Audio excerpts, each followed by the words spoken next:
position it where I can get the best light. Oh, right. Hello, everyone. This is Sharon Kyle of the LA Progressive, and we're really lucky today to be interviewing a woman I met recently. We were doing an educational forum with a coalition group of partners who are working to bring light to the No Care Court piece of legislation that is currently going through the California legislative system. And Shonique Williams, who is a tremendous activist, a fantastic speaker. After hearing her speak, I asked if she would be so kind as to introduce herself to the LA Progressive audience. So Shonique, tell us a little bit about yourself and No Care Court and Ezekiel's project. Take it away. Yeah, so much to cover in so little time. So thank you so much, LA Progressive, and all those that are going to be viewing and watching this. For one, I'll start by saying that I was born into this work, identified with my calling at 8 years old. My favorite uncle was sentenced to 81 years to life under the Three Strikes Law, the 1994 crime bill. So at that time, I made my decision that I was going to get into this work and advocate for change. I thought I was going to be a criminal defense attorney. That was my fight and my plight for many years of going through school, being an adolescent, alongside unfortunate traumatic events that I went through. That was always still a desire of mine. However, based on my wrongful conviction as a domestic violence survivor that called the police for help, I decided that it would be more effective for my voice to advocate for victims of domestic violence, sexual assault, child abuse, and formerly incarcerated, currently incarcerated. So that's how I've spent my past few years of my life. And that is where I'm most passionate about. So when I heard about SB 1338, Care Court, Governor Newsom's bill, it was horrific to me. The fact that anyone believes the way to provide care for someone would be to force them into treatment and to force them into medication and call that care, it makes zero sense. Because if we would actually fund permanent affordable housing, if we would fund mental health support services, if we would fund peer support, we could begin to address these concerns of the unhoused populations, of mental health populations. And so it was very counterproductive, in my point of view, for Governor Newsom or Umberg or Eggman, the authors of the bill, to push forward legislation that's going to bring in $65 million to create a new system that I believe to be the extension of the carceral system, to fund those programs that, this new program, this pilot thing that we don't know is going to work. We do not have, any data, any statistics to support that this is going to be successful. We actually have the opposite. We have data and statistics that support voluntary support services are the most effective. And so I was disheartened, but at the same time, the activist in me, the advocate in me was charged. And I was like, I have to get out here and I have to speak for people that have lived experience with being unhoused, lived experience with mental health, because unfortunately, I've been unhoused before multiple times. The first time I was 15 years old. I am currently diagnosed with mental health disability. The first time I was diagnosed with mental health disability, I was 15 years old, but I was wrongfully diagnosed for over 10 years under bipolar disorder. Later was properly diagnosed with PTSD, with anxiety, panic disorder, among other things, all in relation to the unfortunate traumas I experienced as a child, enduring sexual abuse, child abuse, and things in my home. So I know this is a lot of information to take in, but it's always important to understand the reasons in which, when you see me speaking on other things, of why I keep speaking to my abuse as a child, my sexual abuse, child abuse, because one of the folks that can bring someone in, petition them for Care Court, is family. And a lot of people unfortunately believe that family always operates in the best interest of the people that they, are family members to. And unfortunately, that is not the case. My sexual abuse was happening by my stepfather. My biological mother was aware of it. My biological mother did nothing to protect me and prevent that harm. She, in fact, would threaten me about speaking to my harm. And so with that being said, as sad as that sounds, I'm not the only one. There's thousands and millions of people throughout the world that go through those same harms and those same traumas. And my mother is now deceased, but I can tell you guys with a certainty my mother would have placed me in care court if she had the ability to. When I first told a friend at 13 years old about the harm that my stepfather was causing to me, and that friend thankfully told a teacher, CPS got involved in all of those things, my mother did not let me step foot back in her home after that. She came at me as I was wrong. I brought these white people into our business. I brought CPS in and X, Y, and Z, and I was an enemy to her. And with that being said, she started trying to tell CPS that she believed that I was schizophrenic. I am not schizophrenic. I do not have psychosis disorder. That is none of my diagnoses. However, my mother, in an attempt to protect my stepfather, my abuser, her husband, was alluding to Child Protective Services that I had psychotic disorder, that I had schizophrenia. And again, a parent, a family member is one of the people in which can petition somebody for care court. And I know that that is a drastic situation. That is a situation that some people may not want to even open their minds up to believe is a reality, but that is the reality for many people, such as myself. It's the unfortunate reality of the harm that we go through in our home. And some people are not in a comfortable space in which they can speak out to their harms, to where they can speak out to their truths. So I would hate for someone to be in a position such as I was as a child, and for my mother to have the ability to have petitioned me for this court, for this system. And there's so many other problems, but I just definitely want to take the time on today to just expand on that, because I do know that as I've spoken to judiciary hearings and things regarding SB 1338, I have not expounded on the reasons as to why I constantly speak to the sexual abuse, but it is in fact because my mother attempted to reduce the criminal charges being brought against my stepfather for his lewd acts with a minor in other charges he was facing. That was one of the attempts that she used, was in fact her own child, her daughter, what had schizophrenia, which was not true. Right. And so with all of that, that brings me here to just let you all know that SB 1338, while it may have originally been a good idea that people were sitting together trying to come up with how to address houselessness, how to address mental health, I say that very vaguely. I don't think it was good ideas and good intentions, honestly, when they first sat down, but I want to give benefit of the doubt. Maybe it was a good idea, but the right partners were not brought in. Advocates were not brought in. Activists were not brought in.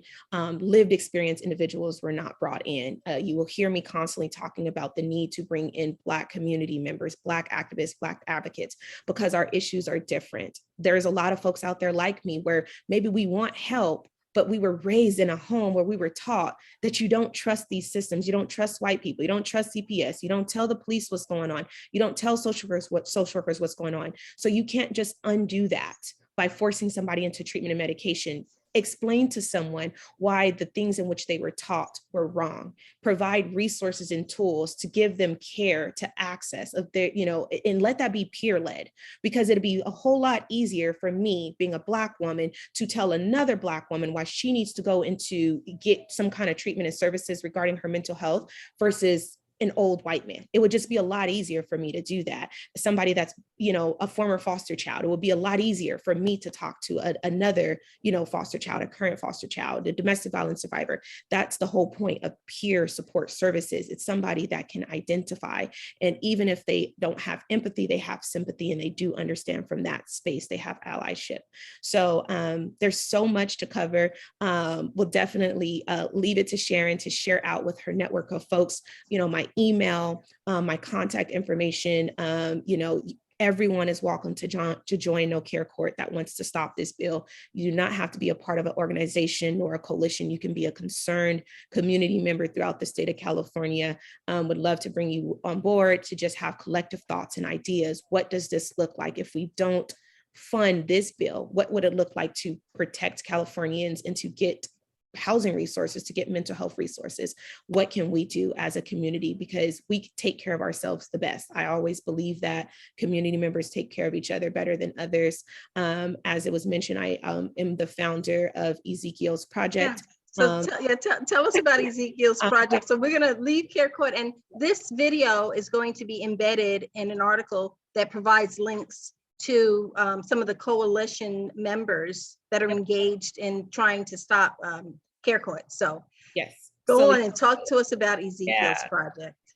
Ezekiel's project is a beautiful project, but it came from a broken space right in the height of the pandemic in April of 2020. April 21st of 2020, I lost my child. First pregnancy, my first child, my son passed away stillborn. I had just named him the week before, still pregnant. I just decided upon his name. Actually came from the Bible, the Holy Bible, chapter 37 of the book of Ezekiel. And it literally, that chapter of the Bible, whether, based on your religion, that's fine. But, it talks about breathing life into a dead situation, dead, dry bones is literally a few different ways you can interpret that.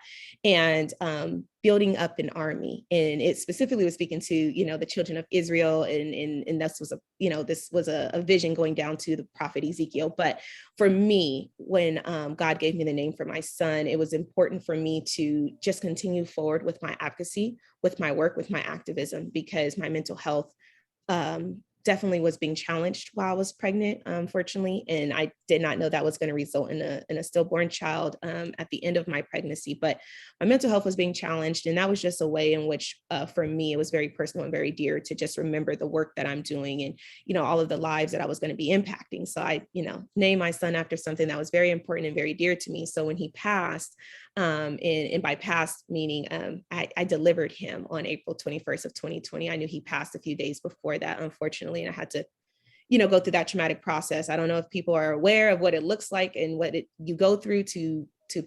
when you have to deliver a stillborn child, because it was brand new to me. I don't know how I thought stillborn childs were delivered, but I had to be induced, and it took me 3 days to deliver him. So I'm very big on angel numbers and all of that, but that's a whole nother conversation. So I birthed my son. I named him Ezekiel, and I didn't know where my life was going to go from there. The pandemic had just took off in March of 2020, as we're all aware. This was April 21st of 2020.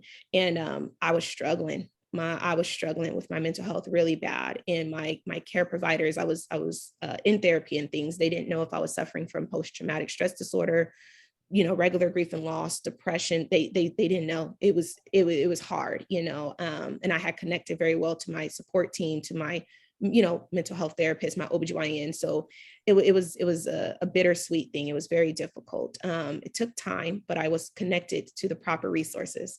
I was not forced into care. I wanted care. I didn't know what it looked like, but I wanted care and I wanted help. I just didn't know how to get it. So certain things that sometimes I was resistant to, because it just didn't fit me. It didn't make sense for me. I did not want to take medications. I wanted to do holistic approaches like exercise and eating healthy. And so I had to get connected to a team that listened to what I wanted for my body. And so out of that was birthed this beautiful organization, which is an LLC at this time, Ezekiel's Project. And I did an official launch for my business on April 21st of 2022 as what would have been the 2-year anniversary, the 2-year birthday of my son. And that was very big and very important to me to do that, because there's so many of us that want help with our mental health, that want to go from a space of simply being and I won't say simply, but going from a space of being a survivor into living a thriving life, right? Because even though I survived domestic violence, sexual assault, and all these different things, I personally do not like being called a survivor of those things, because I feel that puts an identity on me. I'm so much more than that. Unfortunately, I went through these things, but I'm so much more than that. So I like to be viewed as somebody that has not only been resilient, but I have thrived through the unfortunate challenges that I have gone through in life. So I just love the opportunity to pour that out to community members, and whomever is in need of spaces. So please visit the website. You can email me, you can connect with me, get you plugged into the right tools and resources. If I do not have the proper tools and resources in place for you currently, I have a whole bunch of people within my network, and we will get you help. We will get you care, whatever that looks like, whatever treatment you want for you. We don't force no treatment over here. We just encourage and support that treatment. And I constantly, as you view my website, ezekielsproject.com, you're going to constantly see me talk about assisting. I can only assist. I can't force no one into treatment. I can't force no one into care.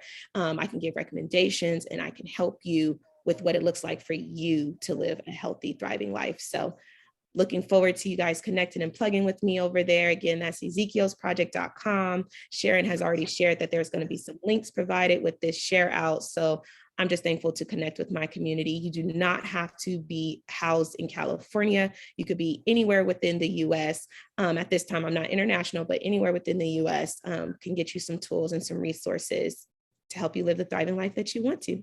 Yeah, well, you are such a wonderful example, such an inspiration, Shoni.